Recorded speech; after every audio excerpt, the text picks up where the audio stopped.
महासमुंद जिले के पिथौरा में भाजपा किसान मोर्चा ने आज धान खरीदी की चौथी किस्त में 30 से 40% राशि की कटौती को लेकर प्रदर्शन किया। इस दौरान मुख्यमंत्री भूपेश बघेल का पुतला दहन किया, जिसमें भाजपा पूर्व प्रदेश मंत्री शंकर अग्रवाल, भाजपा किसान मोर्चा के प्रदेश उपाध्यक्ष प्रेम शंकर पटेल सहित भाजपा के कार्यकर्ता मौजूद रहे। थाने के सामने जमकर नारेबाजी करते हुए मुख्यमंत्री का पुतला दहन किया गया। भाजपा ने कहा कि किसानों की गाढ़ी कमाई में डाका डाला जा रहा है। महासमुंद से राजन सिन्हा की रिपोर्ट। किस मुद्दे को लेकर के यहाँ पर पुतला दहन किया गया था, बताइए पूरा विस्तार से।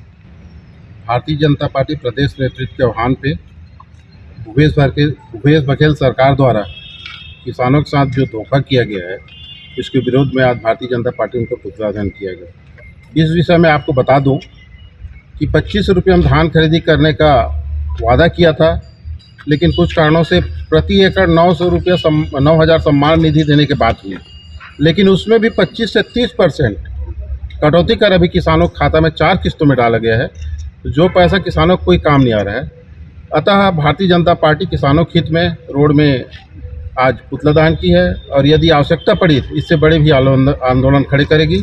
और आप सब जानते हैं, गौठानों के माध्यम से किसानों को वर्मी खाद के रूप में गोबर को 10 रुपये में बेचा जा रहा है। यदि कोई किसान लेना भी नहीं चाह रहा है तो उसे ज़बरदस्ती प्रति एकड़ 1 कुंटल के हिसाब से पकड़ा जा रहा है। किसानों के साथ अन्याय और शोषण।